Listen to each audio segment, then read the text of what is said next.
Hi everybody, welcome back to the Long Way Back podcast. I'm your host Timmy Long, joined as always by Georgie, my co-host today. Great to be who's here. Who's going to do an amazing job. And today we have a lovely lady who travelled down from Limerick. Thank you so much, Sharon Hourihane. And you work in a school above in Limerick, and you work with children with different learning differences and autism and ADHD. Mm-hmm. So thank you so much for coming down. And we're looking, me and Georgie, we're very much looking forward to the chat. So do you want to tell us a little bit about yourself before we get going?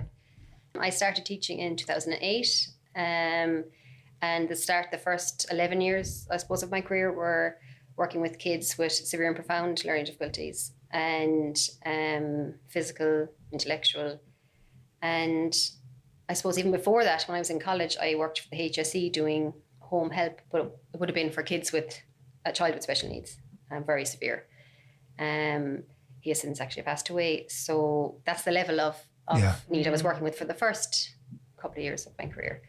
But I just straight away loved, the first time I met him, I think I knew this is where I want to be. This is what I want to be doing. But even in secondary school, I would have been interested and done work experience in Cope Foundation. I suppose you have that in Cork. Yeah. How does, this is probably for everybody now listening, how does somebody love that job? You know, like, because it's quite a difficult job. Yeah. Right? And you need a certain degree of patience and kindness and compassion. Like, you know, so it takes a really good person to be able to do a job like that, because you're dealing with children who have a lot of additional things going on for them, and not everybody understands it. Yeah. So you actually must have had a great understanding of it from a young age.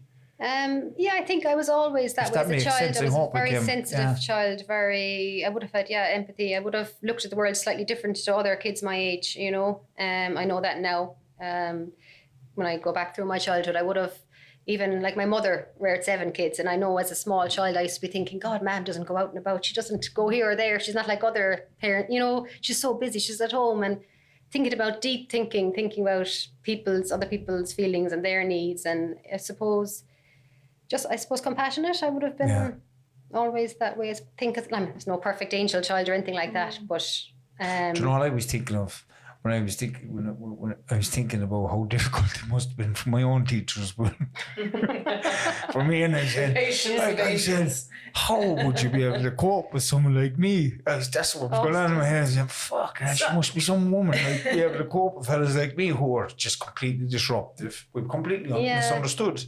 You know, with your own difficulties going on, but that's where that question really came from. Well, I suppose the level of need at first, you know, that my first child that I worked with, it was very, very severe. Like, I mean, you're talking about just really intimate care needs, everything. And you have compassion. The second you meet their parents, you feel everything there. You know, you feel the grief for the child that they were expecting they were going to have. You know, you feel the loneliness they're feeling, the fight for everything. And you see this beautiful child who just a smile can just go straight through your soul. Like, I think...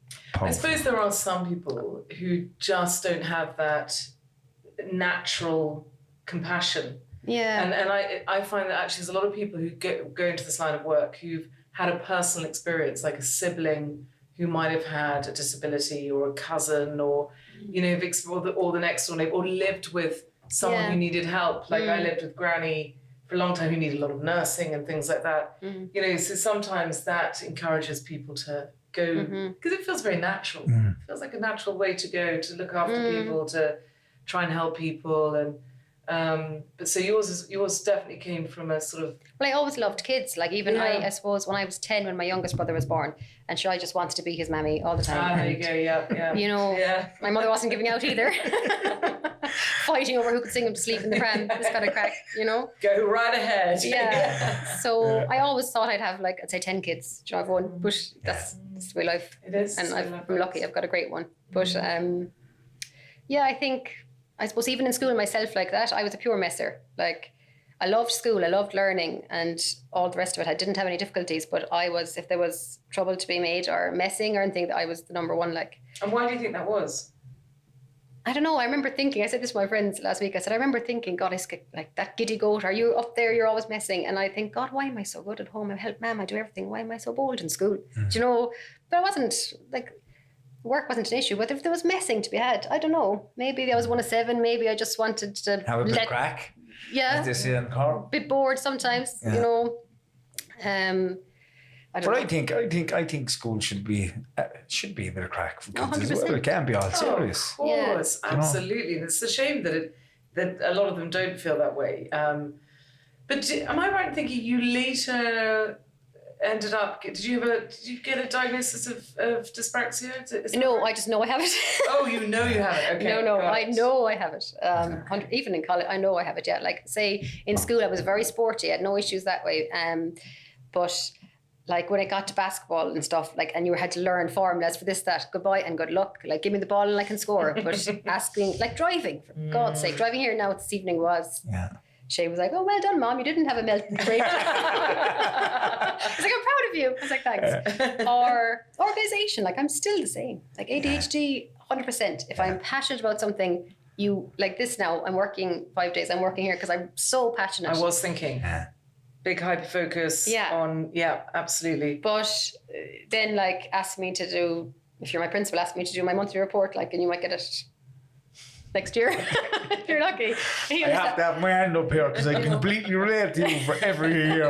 What we enjoy doing is great. Like, but when it comes down to the stuff that we don't really get the same good feeling from, it's like, oh, or there's is it going to be perfect? Is it going to be someone's over you with the gun to your head last minute, and then you'll have to do it. That's the only time I get something done is when I'm at my last straw with it and people say, fuck's sake, this needs to be done now. That's when I see, I'm thinking, or I get in trouble, or someone might say, like in fairness, my principal is amazing, he's fantastic, like he understands me, but you know, he hasn't yet. Just to explain to anyone listening, when she's talking about her principal, you are working in a school. Oh, yes. You haven't gone back to school, you are working in a school. Could you thankfully, she said she can't get worried. Well, it's good if I look back. Isn't it great that you've kind of self-diagnosed dyspraxia or ADHD, but you are also a teacher in a school and you are able to relate to kids who might... That's how and Shay has diagnosed dyspraxia. Right. He would be on the waiting list for, you know, ADHD. So, and could you just tell us a bit about the teaching you're doing in a school? Is it mainstream? It's ASD class. Okay. Yeah. So I suppose I've been there now for 3 years, but the profile of the kids would have changed a lot in the last new kids starting last September. So it would be, you know, they're non-verbal and higher needs, a lot higher needs than what would have been in the school beforehand. That's interesting.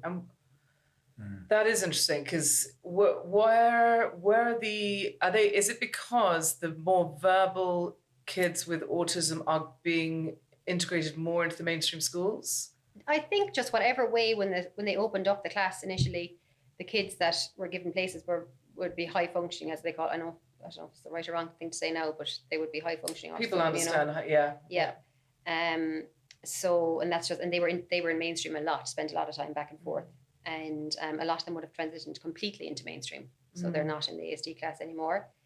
But the boys I have, they're only juniors and seniors. So they have a long way to go to get where they need to go. But the needs would be a lot higher, and behaviours and a lot more challenging. And how do you actually get through? What kind of bond do you have to develop with some of the pupils for them to trust you and to understand that you understand what's going on for them? How does that work? Well, I think the kids, a lot of the time, I suppose I'll be honest with you, once their needs are met, sometimes they don't really mind who's in the room. Yeah. And that's the truth. And like that sometimes anxiety, I'm like, oh, I want my connection. I want you to miss me if I'm out for the day. But they generally, once their needs have been met, once they have their schedule and they know what's happening next, they're not too pushed on who's, like they'd have, the SNAs would be familiar, that we'd never all be out together. So they'd have some familiar staff in the room if there's someone absent. But they really appreciate it if they know that you are trying to help them with their anxiety. So before they start to feel overwhelmed and I'm about to lose it, and that if someone comes in and gives them their ear defenders or gives them their lap weight or gives them their sensory toy, exactly, doesn't matter who it is sometimes, it's okay, thank you. And it's routine. They know when they come in the morning, the first thing they do is they put their bag away, their lunch goes into the basket. So that's okay, it's safe, we know what we're doing. then we go to we have a little gym or a hall out with a climbing wall, so that they're burning off all that steam in there with swings, climbing wall, things like that. Then we come back in and it's work time. So we do a little bit of work. Now, in fairness, the school I work in, we're blessed. We have a sensory garden. So then it's time for the sensory garden. We're just talking about sensory garden. The absolute benefits of outdoor learning, senses, using your 8 senses that we were learning about before. Incredible. Wow. Yeah. So then it's, you know, there's a routine to follow. We have a trampoline. Again, we got that donated by Trampolines Ireland. They were working with the Irish Society for Autism last year, giving them out to schools. I just came across it online. A massive Berg 14-foot trampoline. So like, that's a big, they love it. Like, is that still going? That I don't know. They have my picture on websites. Like, don't pick up the phone. Don't answer any phones. I'm just thinking how what you're doing there, how that would have really, really benefited me as a young person in school and a lot of other people. You know, the activities, because like when I was in school, I was climbing trees. Yeah, Shay would be like that now. Or fixing a bike, a broken bike that I found in the street. Always kind of trying to use my mind in some way. I'm super focused. I could sit in front of the driveway, the house. There could be 10 bikes that I found in the streets and I could be making one. And I could be there for 10 hours trying to fix a bike. But you were learning. I was just... It's your way of learning. But I wasn't learning in school. No, I know. But you were learning outside of school. I hated school. Hated school. I didn't like school. I liked spending time outside the class. You know, being sent up to the office or the assembly. And that's how I enjoyed it. And that wasn't because of anybody picking on me or anything like that. That's because I needed to be away from the classroom, because learning for me was a very, very, very difficult process because of my ability. But I think Shay would relate now, like, I suppose to that now, to me. He says to me that it's easier for him to zone out, even though he would be that way inclined anyway, but it's easier to zone out than to realise I don't have a clue what's going on here. Than to think about that and just be like, oh my God, he's a great child for verbalizing. I don't know where he says, Mom, like sometimes I feel like a 80s PC that needs updating. Like brilliant. Genuinely. And he said, like, people they might be on chapter 13, whereas I'm still back at chapter 1. Why am I on chapter 13? I haven't a clue what happened in the first chapter of the book, you know? Yeah. And I think you can mask it so well. Kids can mask it. There's so many kids in mainstream that the system is failing. Absolutely. So many. Are we actually in any direction to seeing that as a nation, as a government, as an education system? Do we not, like, how many more people and parents our children need to suffer before the government in this country or the education system in this country actually understands how we're going to be able to help these children? And it's because of the likes of yourself and Georgie and everybody that we have on here. They're screaming from hills at the top of their voice, trying to tell the people sitting behind the desks who are moving one piece of paper to the other how to teach our children, how they can benefit from it.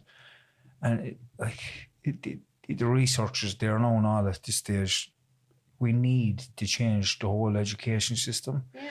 We need to fund schools. We need to get funding to be able to pay for assessments for children so they can get reports back, and the schools can be handed them so the schools can tweak the education for this specific child in a way that benefits them and doesn't create stress and anxiety and create mental health issues.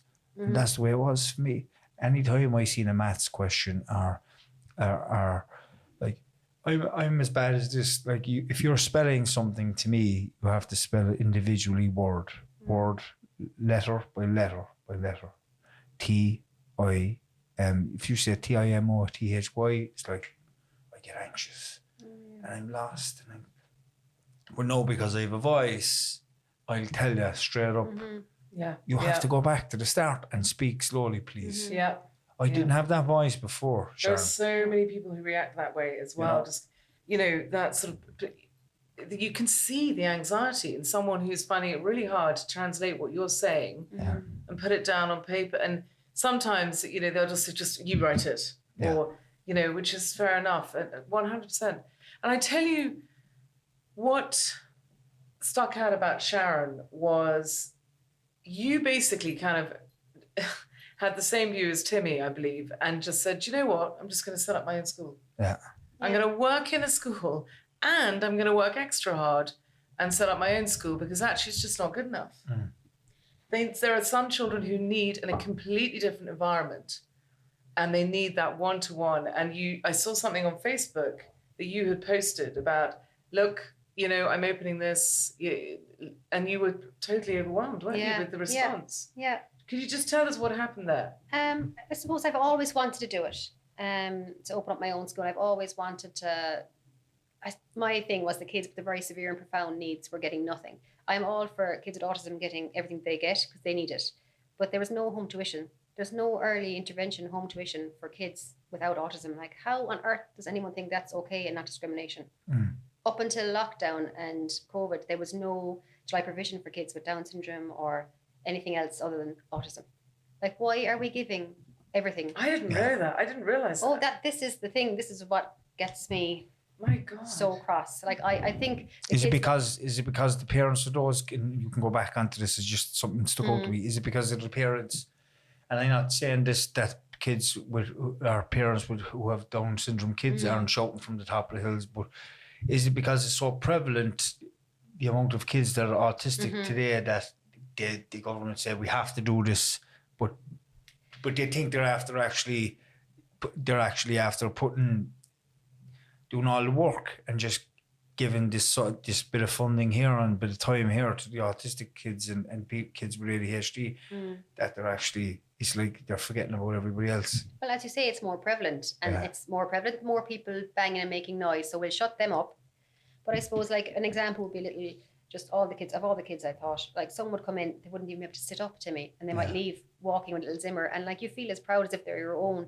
I had a little girl once, and she would not pick up her fork to feed herself at home, and her mother and her parents were trying their best to get her, and we did it in school, but she nearly couldn't believe it. We said we'd video or whatever else. We brought her in one day, I'll never forget it, and she wanted to let her daughter know that I know you can do this, so she hid in the classroom, and then at lunchtime there was your one, and then she picked up her fork into the mouth, and just the tears that rolled down her mother's face, I'll never forget, and then she said, "I see you now, you can do it." Yeah. And I thought the government, I suppose, long story short, are letting these, they're not seeing that potential. They're seeing potential maybe for kids with autism because, there's this and there's ABA and we can do all this, but that's to me, that's my reading of it. What they're not seeing kids with greater needs, or, I mean, autism can be mild to severe too, it's not one diagnosis, but kids with global developmental delay, with ADHD, with cerebral palsy, they're getting nothing. And some of their parents, it's a living tough. Nightmare. And you see that at first hand. You see what families are going through because they come to you for help. So I suppose that's why I did it, and I wanted to welcome. My big thing was that everyone is welcome. I had seen parents like that. They didn't get home tuition. They didn't get July provision. They didn't get this and that. And I just wanted to open the door to everyone. But I didn't know how much everyone there was. And my phone just didn't stop. I had to put up that post. And I had people, I said to Georgie earlier, like, they don't know me. I'm not even from Limerick. They hadn't got a reference, but they were revoluting me money. They wanted to book in 6 weeks. I want to book you in for 12 weeks, without even meeting me. And They were people so driving desperate for help. hours to come and find you. Like Limerick, Clare, Galway. And I'm in the sticks, like I'm in Kilfinny. I'm, 5 kilometres from Adair. But people are obviously seeing the benefits to their children going to the school with you. Yeah. And that's powerful.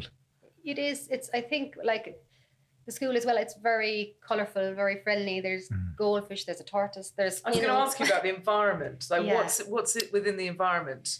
In the room? This lovely, it's a bit like Barney's classroom. You know what I mean? There's everything.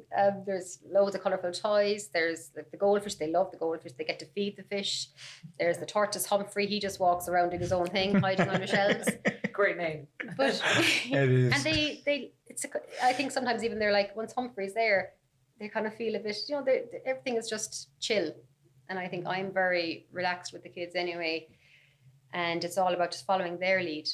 I think you learn that as a teacher sometimes, that you might say, well, if you do this, you'll get a star. It doesn't work that way. The pupil-led activities are just, again, we were talking earlier about a care farm, and Yeah. in the care farm, obviously, it's there to meet their sensory needs, but it's pupil led. You know, they have the sort of the pictures, so it could be photographs or pictures velcroed to a board. They detach them from the board and they put it on their own personal timetable and say, this, even if they're non-verbal, this is what I want to do. Feed a pig, smell a flower, dig a potatoes. It's choices. It's Independence. You could even do that around emotional stuff as well, I'd say. 100%, Like that's a great how way to I'm figure out. feeling. You tell me how you're I feeling. can have it on the board. Like, jeez, I could fucking do that myself. And some mornings they'll just tell Nicole how I'm feeling.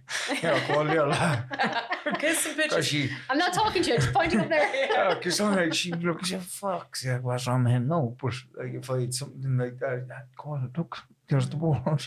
I've got some children who will come in who I might have just I've had a crazy day or whatever, and I might have done something a bit different, like I haven't set the timer, because I have this, the timers that we were talking about the other day.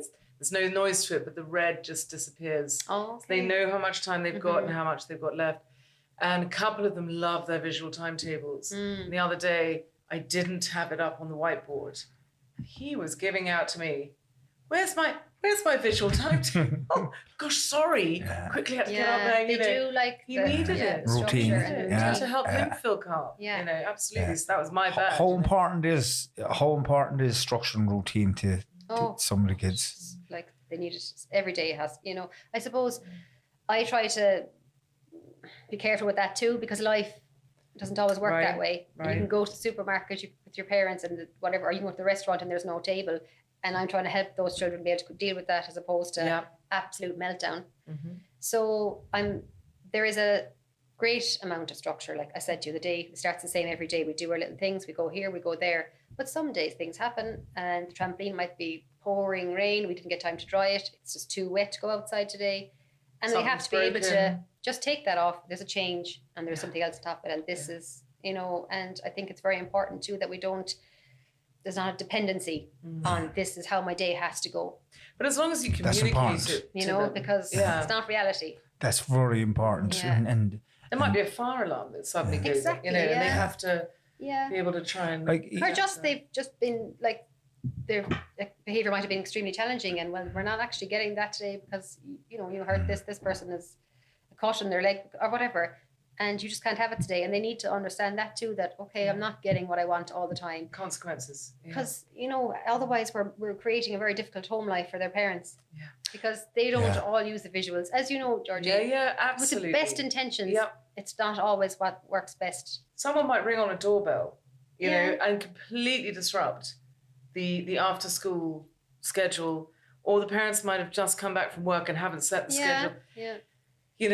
Someone calls the house and it just so many things. Someone calls wrong. their house and they interrupt the whole structure of the evening. Yeah. I'm like that.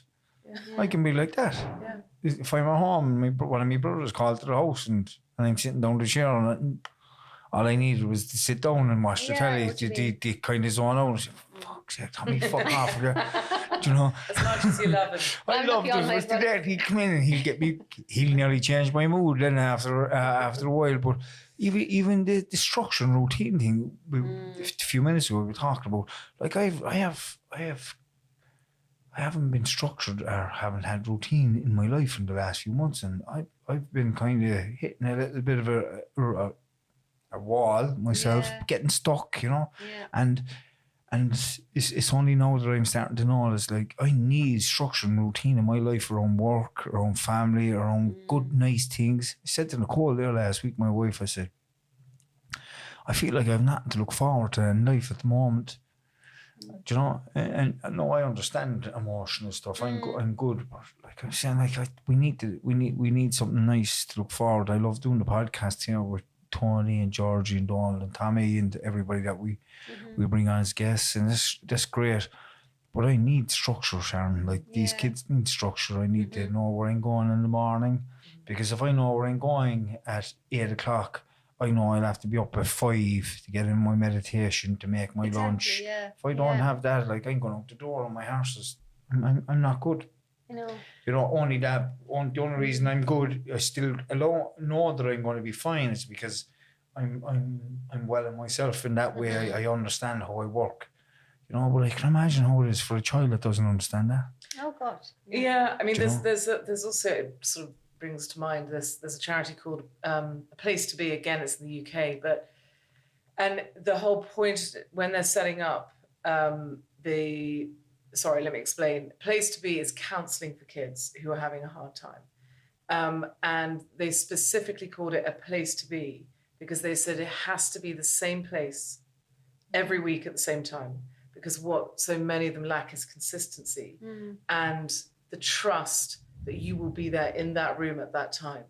And they'll have this arrangement with the school, and if the school says, look, I can't commit the same room every week at that time, they'll say, then we can't do it in the school, because it has to be the same room. They need to feel that they can trust you and that there will be someone there for you. And I think it's that consistency that's so important for trust and for de-stressing them, that they know you'll be there and that you'll deliver. Yeah. Because, you know, you're the adult at the end of the day. But it's the same with if you've had trauma in life, which you have had, you know, you need that too. You need the consistency and knowing, you know, what's going to come next to make you feel, okay, it's going to be all right.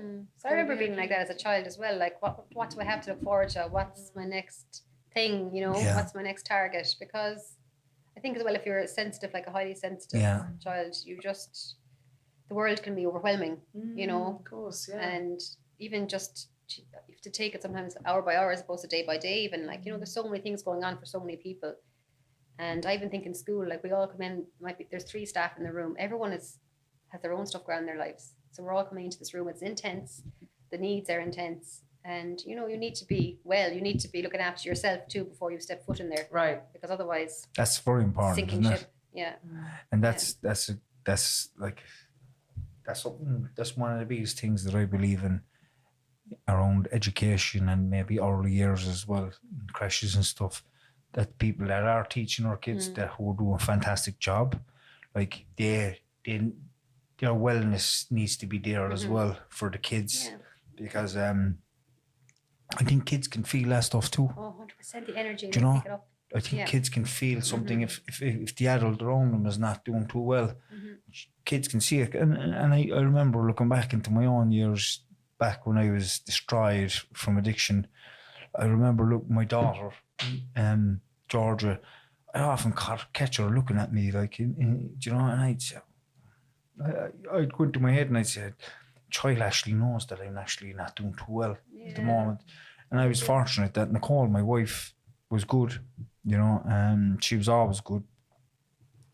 I was fortunate that she always had that healthy adult in her lives, you know. She could intercept. She always did. No, I was never kind of too much around the kids when I was caught up in the drugs and the alcohol, because Nicole was fucking brilliant. She always made sure that the kids, but once or twice, like it still stems in my memory, even though that's 15, 16 years ago. Do you know, it's a long time ago. It's still there because it left an emotional image for me, a picture with an emotional, really strong emotion. And it was like, and I'd be saying, what the fuck am I doing with myself? Like, you know, that kind of way, when the child is looking at you with that kind of stare as, and like, she's more of the adult here than I actually felt. You know, I know that's a bit in depth, and a bit strong, but you do things for your kids. The same with me. I mean, when Shay was 3, I separated from his dad, and you know, whatever about myself, I was doing. Shay came first, you know, and you want them to grow up in a happy, loving environment, and you know, you want them to be safe and to feel safe. And there does come a point where you know, whatever the reason is, this isn't the right, you know, changes have to be made, I suppose. No, talking about those, I don't beat myself up over the way I behaved back then, because I hadn't a clue. I literally didn't even know what was wrong with me or what was going on for me. I had no understanding of developmental trauma and all the different stuff that was going on for me. So like, I can have that compassion. And I also understand it's the same for other people. I have the same compassion for them. Because when you have to know better, you know what I mean, to understand, like, But that way of going wrong. Do you know what I mean? absolutely. But I think children are so intuitive. I mean, I remember getting dumped. I can laugh about it now, but at the time I was absolutely traumatized. You know, I got dumped by someone. I was crying my eyes out. And my niece was absolutely incredible. She was about 2 years old.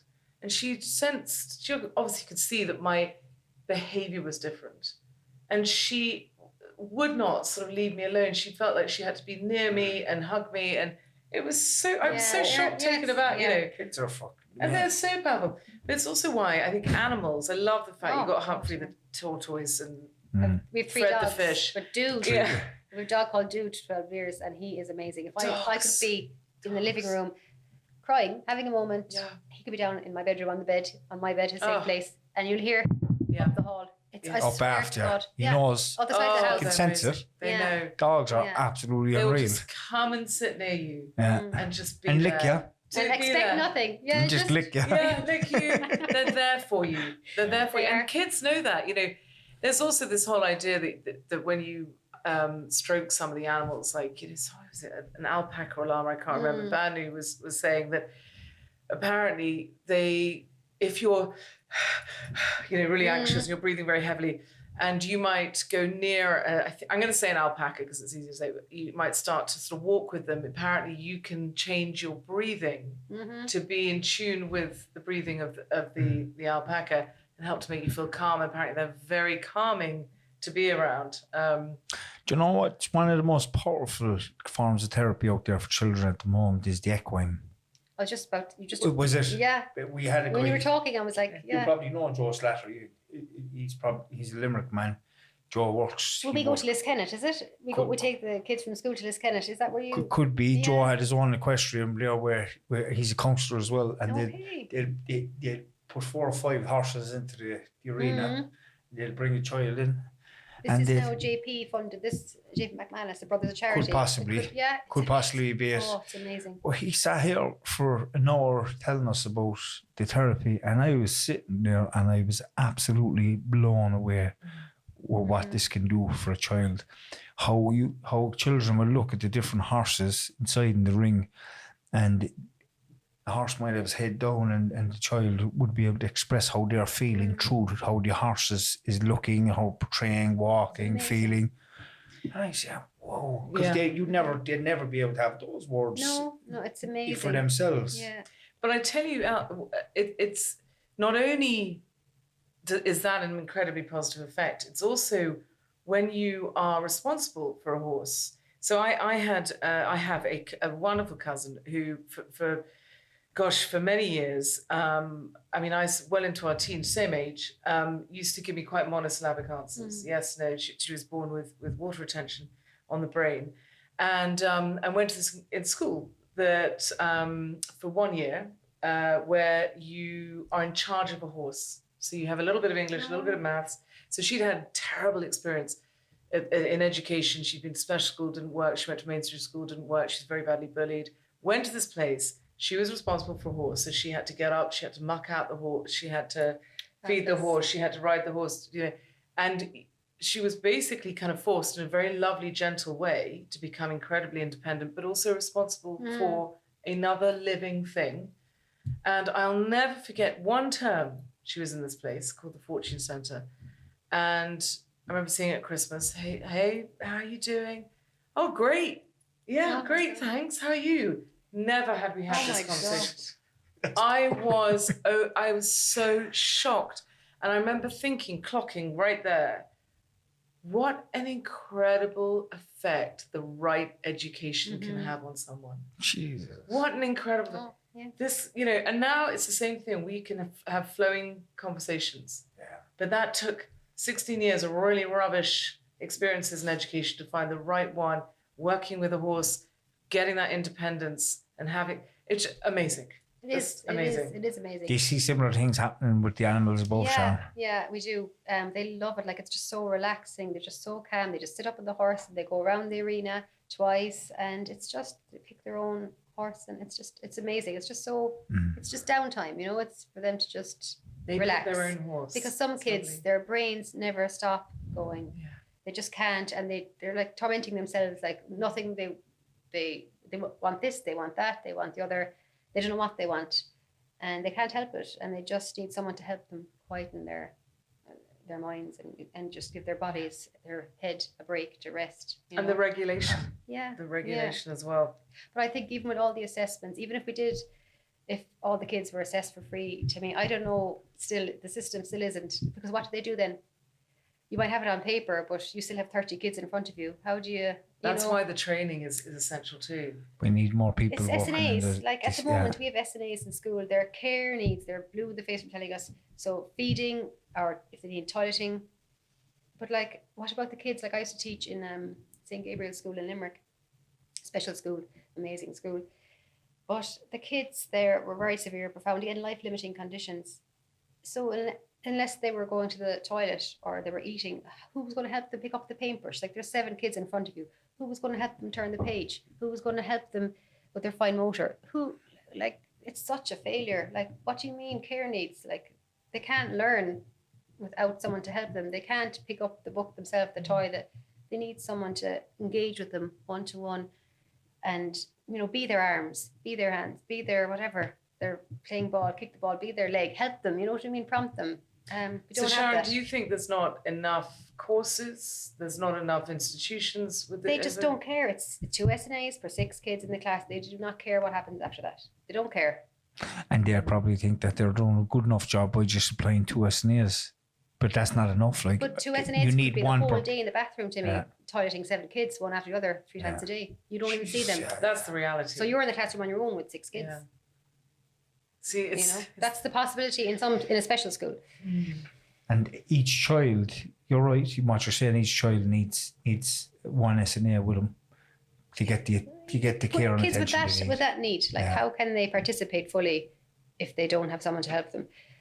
How can they? Like if you want to do art with them, why are we pretending that they did the art? So because there's no one there to help them in the art. So you're doing the art. You know what I mean? There's no one to do hand. Do you think we're making it difficult for people to come through SNA courses, or is that straightforward enough? SNA courses it's just the allocation of SNAs. It's the department. It's not the SNA. Well, I was going to say this actually because Who pays for SNAs? Is it the department. Yeah. And what is it? They're not but giving it's just enough they'll money. only give it's impossible. It's care needs only. It's there if they have toileting or needs or if they have primary care needs, not secondary. You won't get anything for a child that needs like Shay. Like he's in his own world of the land of I don't know what. And he'll say it himself. He has no problem saying that. He finds it so difficult to focus. He needs movement breaks. He needs, but no, he gets as much help as the school can give. Don't get me wrong, the school is great, but they just don't have the resources or the staff. See, I was a governor of a school for kids with autism, so but most of them were non-verbal. And What's a governor, George? governor, so Governor, the principal. yeah, it makes me sound like the governor of a prison, doesn't it? You're a principal. Yeah, no, in I'm school. sorry, God, let me explain that. Yeah, no, governor. So in the UK, they have every school has a board of governors. So they have volunteers who come in and they help to run the schools. So the principal will come to the board of governors and say, "This is our budget. This is can you help me with this? Can you help me with that?" And we will give advice. And but the budget comes from the government. But this school spent 85% of their resources, their funding, on humans, because they were like, this is the principal need. All our children need an adult. These kids were non-verbal. They had multiple sensory needs. Some of them would be aggressive, very aggressive. Some of them would have whole complex. Yeah. You know yourself. And it was always rated as a very outstanding school because they had such a high percentage of support. We did a lot of charity fundraisers together. I remember getting like £10,000 for outdoor musical instruments, things like that. We would need to do fundraising, but we established a charity. Yeah. But we had the flexibility, and this is what strikes me, we had the flexibility to choose where we spent our money. And it sounds to me like that flexibility doesn't exist. No, and that's something seriously wrong. Okay. Like, how can you have a special school where you can have 2 SNAs purely for toileting and feeding basically, and feeding. And yeah. What about their learning? What about the They don't care about the learning, Georgie. And that's is the what I'm truth. hearing. They don't care about the learning. It's care needs, and they'll tell you like the CNO, the special ed needs coordinator, will go around and meet the principal, but they'll just tell them this is the fact. It's 6 kids, and I don't even have full capacity. I've only got 4 this year. I can't imagine having 6 in school and 2 SNAs. I cannot imagine. And the school, of course, is only doing what they can. Oh God, yeah, they're only doing what they can do. But like Yeah. lunch breaks, so the SNAs have to go on their lunch. Of course, there's no cover. There's no one filling in. Oh my You goodness know, me! This like is so not... then you're down to 1, and that's like getting at the school. It's the other kids in the school have needs, and they have SNAs, and this is. It's You what's know, coming. It sounds to me like it's a really difficult job for an SNA as well. Oh, it is. They're under a lot of pressure like that. They do the hard work. They get hit, and they're doing the care needs. They get kicked and they get headbutted and they don't get half the salary of a teacher. They do, and they're in there and they're it is a very tough job. I mean, I've worked with SNAs who were, quite frankly, 10 times better than the teachers. Mm-hmm.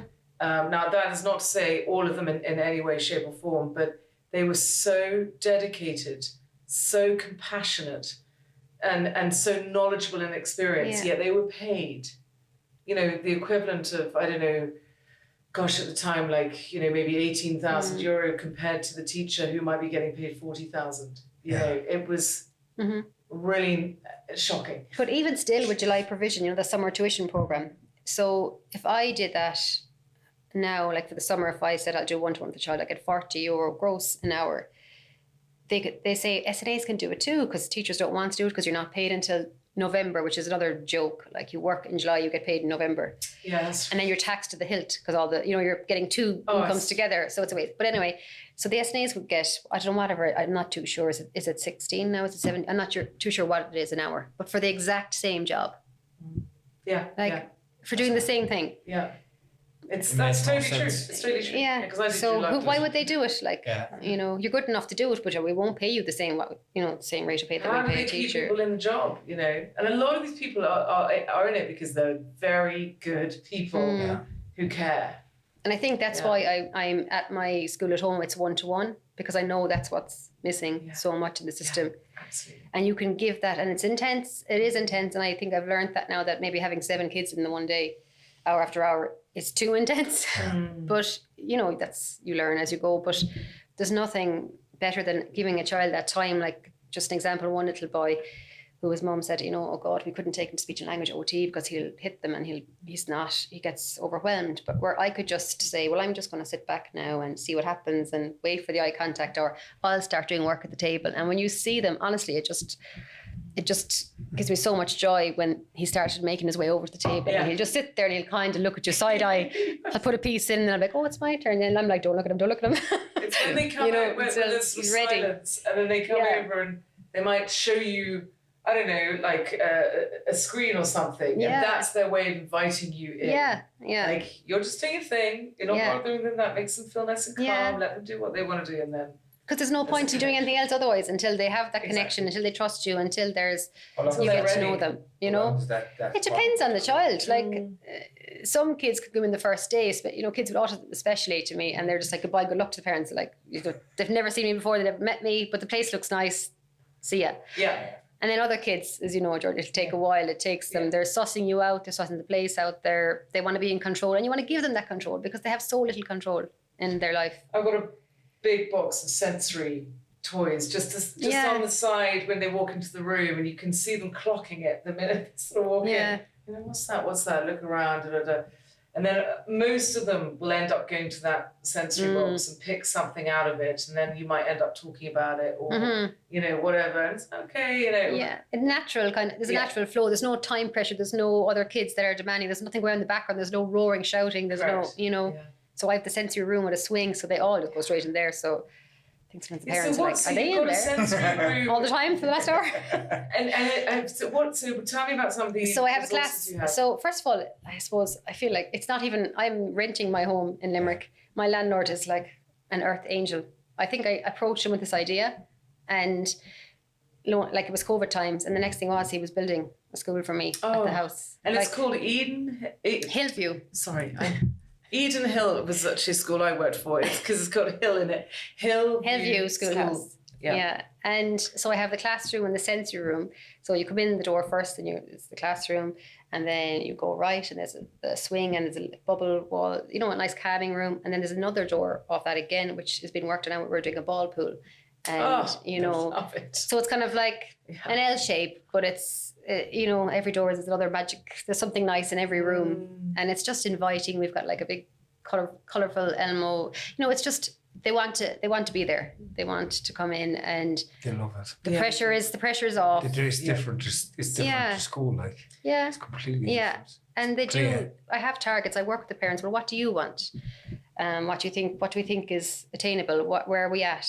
And what's our time frame? Because sometimes it might take 6 weeks. I do blocks of 6 weeks. 6 weeks to get to know the child.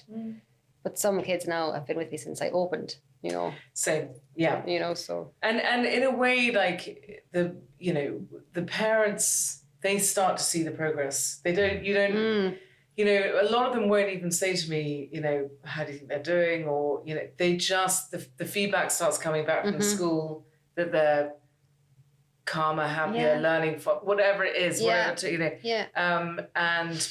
Because it's this one-to-one, they're in an environment, and you can change the environment. Because again, with autism, so much is about the environment. If something's not right, change the environment. And you know, if you give them choice, which is what you have, it is like the garden of paradise, you know. Like, it is, and I think music as well. I love. Yeah. So I have the guitar out, so we have a hello song all the time, and then I do a countdown, so it's like 3 more minutes till work time, and they're like, oh, here she goes, 2 more minutes, and then it's work time. So and sometimes they just move out. They know it's when I get out the guitar, they're like, oh well, feck it, my time's up. You know, it's back to the table for work, but.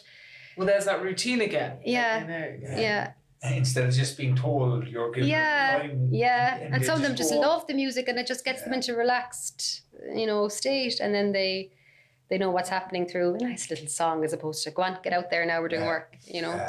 I got told off the other day for singing. I actually don't think I'm a bad singer, but he finds that whenever I put on accents or singing, he gets so embarrassed. He's like, oh, Georgie. You know, where I was doing a German accent, because reading a book that's based in Germany, and he said, stop with the German, but it got him writing because he wrote down, Georgie, stop that awful accent or something. So that's fantastic spelling. Well, anyway. And then I sang some because I knew it kind of wind him up a little bit, and he was like, oh no, but it makes him laugh, and because you know so much is a struggle. You know, with spelling, 100% even. I have a little girl now, and like we have the bongo drum out, and I'm like, God, what can I think of that now for they? T-H-E-Y, they made me cry. We have something for everything. And, you know, she remembers them. And that's how and she's like, wait a second now. If you say spell they, she won't be able to spell they. But then she's like, they made me cry. T-H-E-Y, you know, so it's just when they remember, you're just so proud. You're just so proud that. But it's so hard to accomplish that in a classroom with so many kids. You know, it's emotional too. It's Sharon, is it?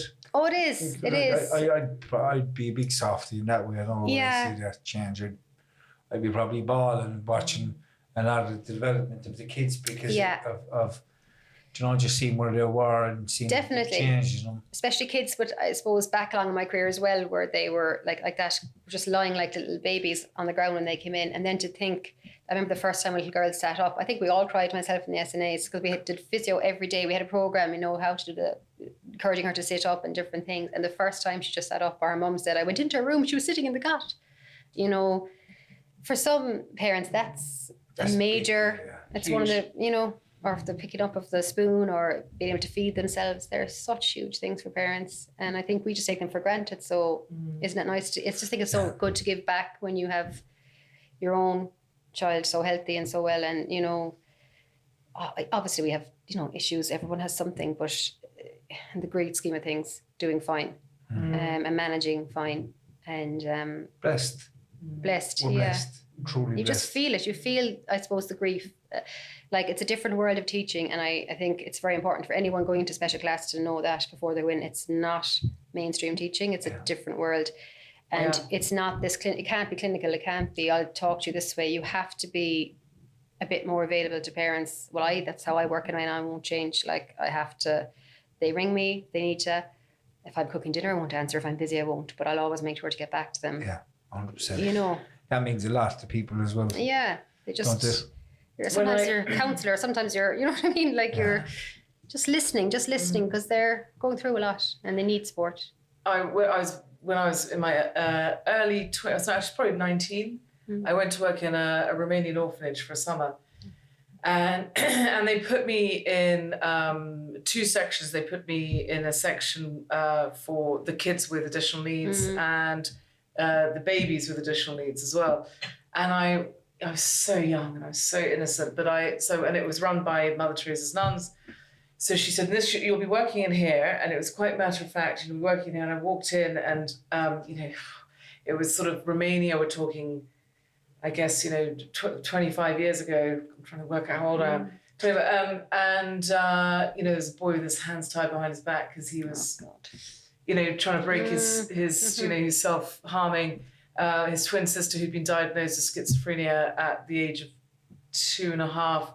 Who sort of immediately leapt on me and kind of clawed me, and I remember bursting into tears. And the nun just said, "You can't work in this. If you're going to be emotional, you can't work in here. We'll have to put you somewhere else." She was really kind of, and I just was like, "Okay, pull yourself together. Just get it together." And I did. I had to kind of adapt my. I mean, obviously, I'm talking about a slightly different environment. No, I know what you mean. It was they'd obviously been exposed to some horrendous stuff. No, that's. But it made me kind of grow up very quickly and understand that you being there would benefit them a lot more than you actually being emotional and having to leave. Yeah, but then so you had to kind of man up a little bit. Like me crying is the last thing they need. Just not a good thing to have done. But you've seen the value of what you could give instead of just. Listen, Sharon, it's been an amazing chat. Thanks so much. Brilliant. So lovely to be here. And so quickly, doesn't it? And I was, as I was listening to you, I'm learning so much from all these podcasts that I do with Georgia on neurodiversity, and it's helping me to understand myself a lot more, if that makes sense, because we didn't have people like yourself. They were probably there, but there was no understanding about what was going on for me and so many other people that were like me with undiagnosed stuff. And it's just, it's not about putting labels on yourself either. It's about understanding myself. Yeah. You know, why I feel and act in different ways. And I think that's very important for people as well. And just understand that you're not labeling yourself. You're just trying to get to know yourself so you can maybe accept be yourself. A little bit lighter on yourself and not beating yourself up. So thank you so much for Thanks the work so much for having me. It's been great. All the work you're doing in that school, and just even to, because there must have been a lot of challenge and fear around starting something like that.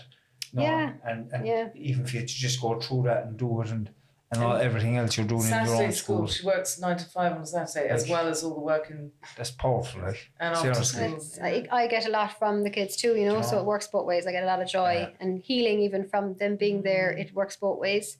I agree with that, yeah. So thank you for everything you do, and I mean that truly. And it was a pleasure having you. And Shay. Thanks so much. Poor Shay. He was getting cozy on the couch there. So listen, thanks again, Georgie. Thanks, Tony. And thank you again, Sharon. Tim. So Thanks. From another great podcast from the long way back. Thank you, everybody. And if anybody was affected by anything we're talking about tonight, where can we reach? Can you contact you? Yeah, so I'm on Facebook currently at the moment, just Facebook. It's Hill View Schoolhouse. Hill View Schoolhouse. Yeah, and my contact details are on there as well. The contact details as well. And you can reach out to Sharon or anybody else that we've had on before, or even Georgie, if you need some direction in some way. You can contact us through the podcast. So listen, I hope everyone's well, and thanks for listening, and God bless. Bye-bye.